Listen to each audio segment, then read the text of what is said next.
नमस्कार मित्रांनो, लग्नाची वेळी येणाऱ्या काही ट्विस्टमध्ये असे होणार की सावी आणि सिंधूला शेवटी काकूने घरी आणलेले असते आणि जेव्हा विनायकच्या मनामध्ये मधूने जे काही गैरसमज भरवलेला असतो, सिंधूविषयी त्याचे कान भरलेले असतात की सिंधू ही चांगली नाही, सिंधू तुला या घरापासून आणि माझ्यापासून दूर करण्याचा प्रयत्न करील, तेव्हापासून विनू हा सिंधूला खूप घाबरत असतो आणि विनूविषयी वेगळाच असा संशय त्याच्या मनामध्ये निर्माण झालेला असतो।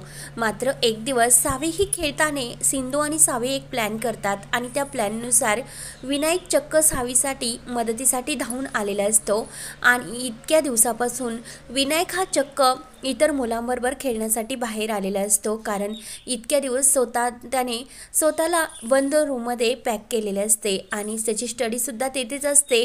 मधूशिवाय तो कुणाबरोबर बोलण्यासाठी तयार नसतो, कारण मधू त्याला तसे संस्कारच देत असते। त्यामुळे विनायक हा एक दिवस अचानक बाहेर आल्यामुळे काकूसुद्धा मधूला खूप काही सुनावते।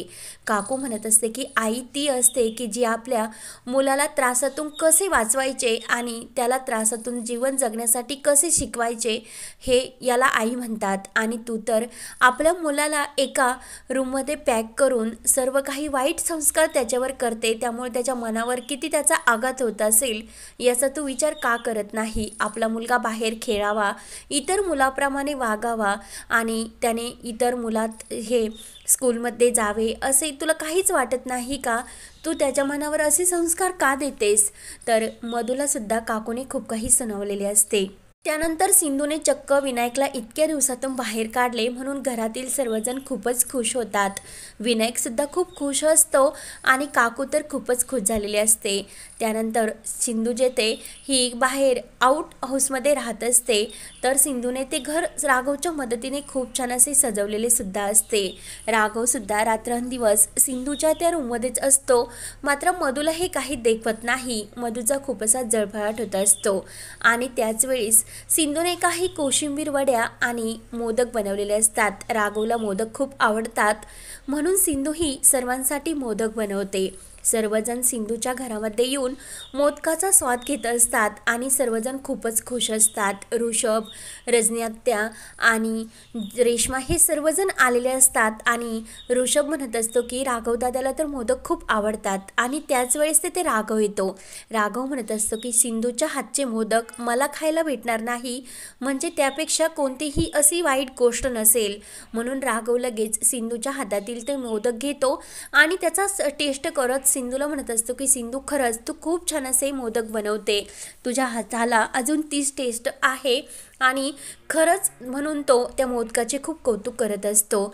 तर मधू हे सर्व लांबून बघत असते आणि त्याच वेळेस सिंधू राघव एकमेकांना सुद्धा एकमेकांकडे बघत मोदक भरवत असतात। मधूचा तर हे सर्व बघून आणखीनच जळफळाट होत असते। ती दरवाजातून हे सर्व बघते आणि माझ्या मुलाला आता सुद्धा माझ्यापासून वेगळं करण्याचा ही नक्की प्रयत्न करत आहे। नवऱ्याला तर हिने माझ्यापासून दूर केलेच, त्यामुळे ती राजश्रीचे आणखीन कान भरते। राजश्रीला सुद्धा सावी, विनायक आणि सिंधू राघव एकत्र यावे अशीच इच्छा असते, परंतु जेव्हा सिंधू हे घर सोडून गेली होती तेव्हा मधूने राघवच्या जीवनामध्ये एक नवीन दिशा आणली आणि विनायक आणि राघव एकमेकांबरोबर मधूमुळेच खुश आहे असा राजश्रीचा गैरसमज असतो। सिंधू तर अशी अचानक निघून गेली म्हणून तिचा राग असतो, तेव्हा राजश्री ही सिंधूकडे येते। सिंधू म्हणत असते की आई इतक्या दिवसांनी अचानक तुम्ही माझ्या रूममध्ये का आलात? तर राजश्री म्हणत असते की अगं माझी नात या घरामध्ये राहते आणि इकडे तर खूप असं गरम होत असेल, त्यामुळे तिच्यासाठी मी नवीन कूलर घेऊन आलेले आहे, त्यामुळे सावीला येथे गरमणार नाही। तेव्हा मात्र सिंधूला खूप मोठा असा आनंदाचा धक्का बसतो की राजश्री आईने सुद्धा आपल्याला माफ केले असणार, कारण इतक्या दिवस त्यांनी या घरामध्ये येऊन सुद्धा आपल्याशी व्यवस्थित त्या वागल्या नाही, रागरागच करत आल्या। तेव्हा राजश्री ही सिंधूला म्हणत असते की सिंधू मला आणखीन एक गोष्ट तुला सांगायची, आत्तापर्यंत मी तुला काहीच म्हटले नाही, सावीसुद्धा माझी एक नात आहे आणि विनूसुद्धा, त्यामुळे त्या दोघांनी सुखात राहावे अशीच माझी इच्छा आहे। पण सिंधू तुला एक गोष्ट सांगते की राघवच्या आयुष्यात आता मधू आहे आणि जेव्हा तू राघवच्या आयुष्यात होती तेव्हा मी मधूचा रागराग करायचे, कारण तेव्हा मधू चुकीची होती आणि आता मला असे वाटते की राघवच्या आयुष्यामध्ये मधू आहे, त्यामुळे आता तू चुकीची वाटते। मग सिंधू तू या घरामध्ये राहण्यासाठी आली, मग राघवचा संसार सुखाचा कसा होणार? राघव हा रात्रंदिवस तुझ्याकडेच असतो आणि मधू तर स्वतःला इतका त्रास करून घेते। राघवने मधूला अजून ते कोणतेही असे हक्क दिलेले नाही। सिंधू तू त्यांच्या संसारात येण्याचे का काम करते? तर सिंधूला ही सर्व बोलणे ऐकून खूप वाईट वाटते। तर सिंधू रडतच राजश्रीला म्हणत असते की आई, तुम्ही जेव्हा मला सांगायचे की जगात सर्वात ह्या नाते असते ते फक्त आई आणि लेकीचे नाते सर्वात श्रेष्ठ नाते असते आणि त्या नातेमध्ये कितीही काही झाले तरी कधीही भांडण तंटा होत नसतो असे तेव्हा तुम्ही मला सांगायचे आणि त्या नातेमध्ये भांडण तंटा वादविवादमुळे दूरीसुद्धा कधीच निर्माण होत नाही। पण आज मला असे वाटते की जगातले आई आणि मुलीचे नाते हे सुद्धा एक दरी निर्माण करणारे आहे, कारण तुमच्या बोलण्यावरून आज तुमच्या लेकीवर तुमचा विश्वास नाही, म्हणून मला माझ्या आईवर सुद्धा एक विश्वास पूर्ण उडाला। राजश्री म्हणत असते की सिंधू, माझ्या म्हणण्याचा अर्थ तसा नाही, पण मी मग तुझ्या सुखासाठी आणि राघवच्या सुखासाठीच हे सर्व करते, कारण सावीसुद्धा या घरामध्ये राहावी, तीसुद्धा राघवची मुलगी आहे आणि विनायकसुद्धा। मात्र ऐन संकटाच्या वेळी मधूने खूप साथ दिली आणि मधूच्या जीवनामध्ये किती संकट आले, तिचा अपघात झाला, त्या अपघातामुळे तिचा गर्भसुद्धा तिला काढावा लागला, म्हणजे ती कधीही आई होऊ शकणार नाही। तिने आपल्यासाठी कधीच काही केले नाही, तिने आपले जीवन फक्त राघव आणि विनायकसाठी आणि या कुटुंबासाठी घालवले, तिने कधीही आपल्या सुखाचा विचार केला नाही। त्यामुळे प्लीज सिंधू तू तिला सुखात राहून दे, कारण तू या घरामध्ये राहण्यासाठी आली तेव्हापासून मधू ही ती मात्र खूप जळते। सिंधू म्हणत असते की आई, हे सर्व काय बोलता? मी येथे कोणाचा हक्क घेण्यासाठी आलेले नाही, मी माझ्या विनायकच्या आयुष्यात जो काही हा आघात झालेला आहे, एकदा मी त्याच्या पायाचा उपचार करण्यासाठी येथे आले, त्याला मी पायावर कसे चालवायचे आणि त्याचा तो त्रास मी सर्व काही दूर केला।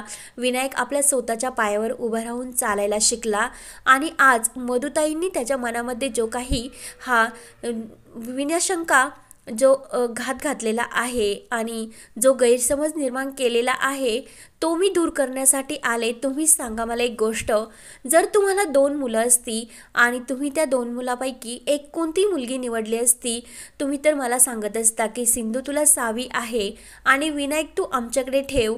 इतक्या दिवस माझा विनायक माझ्यापासून अपघातामध्ये गेला म्हणून लांब राहिला, मग मला असे विनायकबद्दल प्रेम वाटत नाही का? मी तर त्याची खरी आई आहे आणि मधुताई माझ्याविषयी त्याच्या मनात हे वेगळेच गैरसमज निर्माण करतात। कोणती आई हे सर्व सहन करू शकेल? आणि मला सुद्धा वाटते की माझे दोन्ही मुलं एकत्र राहावे, त्यांची सुद्धा हे एकत्र लहानपण त्यांचे एकत्र जावे, मला सुद्धा तेच वाटते। आणि तुम्ही मला असे आरोप का करता? कोणत्या नात्याने? तेव्हा त्याच वेळेस तेथे राघव आलेला असतो। राघव राजश्रीला म्हणत असतो की सिंधूवर आरोप तू कोणत्या हेतूने करते? सिंधू आत्तापर्यंत सत्यवादी होती आणि इथून पुढे सुद्धा सत्यवादी आहे। तू सिंधूला तिच्या मुलापासून कधीच वेगळे करू शकत नाही। मधूला मी जेव्हा विनायक माझ्या आयुष्यात आला आणि जेव्हा ती लग्न करण्यासाठी माझ्याबरोबर तयार झाली त्याच वेळेस मी तिला सांगितले होते की कोणतेही हक्क मी तुला देणार नाही आणि सिंधूची जागासुद्धा मी कधीच तुला देऊ शकत नाही। तुला ज्या निर्णय घ्यायचा असेल तो घेऊ शकते, पण त्यावेळी तिने विनायकसाठी माझी साथ दिली, पण मी मधूला सुद्धा विसरलेलं नाही। तिच्या उपकाराची जाणीव मला आहे, पण ती सुद्धा खूप वाईट वागली। तेव्हा मात्र राघव म्हणत असते की परत जर सिंधूला माझ्या आयुष्यातून कोणी काढण्याचा प्रयत्न केला तर माझ्या इतके वाईट कोणी नसेल। आणि त्याच वेळेस ते काकू सुद्धा येते। काकू म्हणत असते की माझ्या राघव आणि सिंधूला जर वेगळं करण्याचा कोणी प्रयत्न केला तर माझ्यासुद्धा वाईट कोणी नसेल। तेव्हा मात्र राजश्रीच्या डोळ्यात पाणी येते आणि राजश्री लगेच तेथून निघून जाते। तर आता सिंधू आणि राघव वेगळं करण्यासाठी राजश्रीने जी काही अट घातलेली असते ती अट मान्य करून राघव मधू आणि राजश्रीला कसा धडा शिकवतो आणि मधूच्या नाकावर टिचून परत सिंधू राघव आपले कसे एकत्र येतात ते पाहण्यासाठी आपल्या चॅनलला नक्की सबस्क्राईब करत रहा। धन्यवाद।